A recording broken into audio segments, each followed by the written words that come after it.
Vaikapa TDP పార్టీలు రైతు దుష్మన్ పార్టీలని రాజ్యసభ మాజీ సభ్యులు కాంగ్రెస్ పార్టీ రాష్ట్ర ముఖ్య అధికార ప్రతినిధి డాక్టర్ నర్రెడ్డి తులసిరెడ్డి ధ్వజమెత్తారు.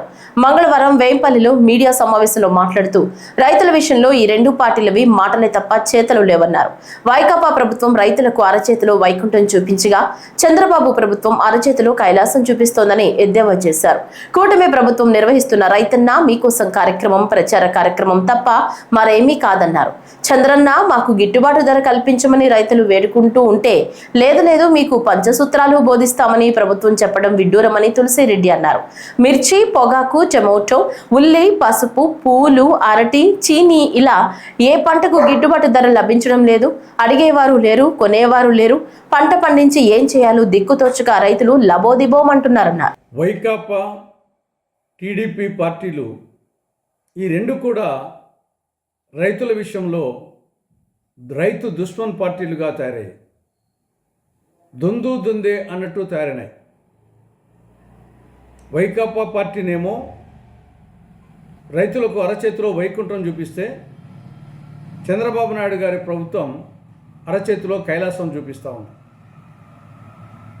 రెండు పార్టీలు, రెండు ప్రభుత్వాలు కూడా రైతుల విషయంలో మాటలే తప్ప చేతల్లో ఏమాత్రము ప్రయోజనం కలిగించడం లేదు. ప్రస్తుతం కూటమి ప్రభుత్వం రైతన్న మీకోసం అనే కార్యక్రమం మొదలుపెట్టింది. ఇది హాస్యాస్పదం. ఈ కార్యక్రమంలో రైతులకు పంచసూత్రాలు బోధిస్తారట. రైతులేమో చంద్రన్న మాకు పంచసూత్రాలు ఎందుకన్నా, మాకు గిట్టుబాటు ధర కల్పించన్నా అని వాళ్ళు మొత్తుకుంటుంటే దాన్ని పట్టించుకోకుండా పంచసూత్రాలు బోధిస్తామని ప్రభుత్వం చెప్తా ఉంది. ఇంతకంటే హాస్యాస్పదం మరొకటి ఉంటుందా? రైతులు పండిస్తూ ఉన్నారు.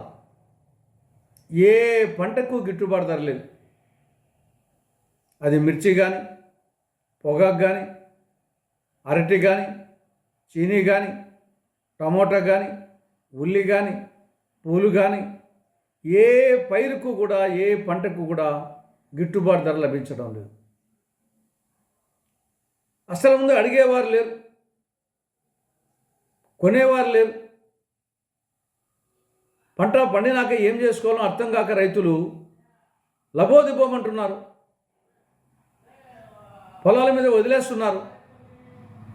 గొర్రెలకు, బర్రెలకు వదిలేస్తున్నారు పైరును, పండించిన పంటను. అరటి పండ్లు మాగిపోయి చెట్టు కట్టినే ఉండిపోతున్నాయి. ఎవరు అడిగేవారు లేరు.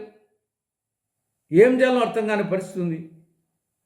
దాన్ని గురించి ఆలోచించకుండా పంచసూత్రాలు బోధిస్తారట. ఇటువంటి క్లిష్ట పరిస్థితుల్లో ప్రభుత్వం జోక్యం చేసుకోవాలి. కనీసం మద్దతు ధరకు ప్రభుత్వం రైతుల వద్ద కొని ఆ విధంగా రైతులను ఆదుకోవాలి. మార్కెట్ ఇంటర్వెన్షన్ స్కీమ్ ద్వారా అది చేయడం లేదు. కేవలం మాటలు. ఎక్కడన్నా చేస్తే నామకే వాస్తే కంటి తురుపు చర్య.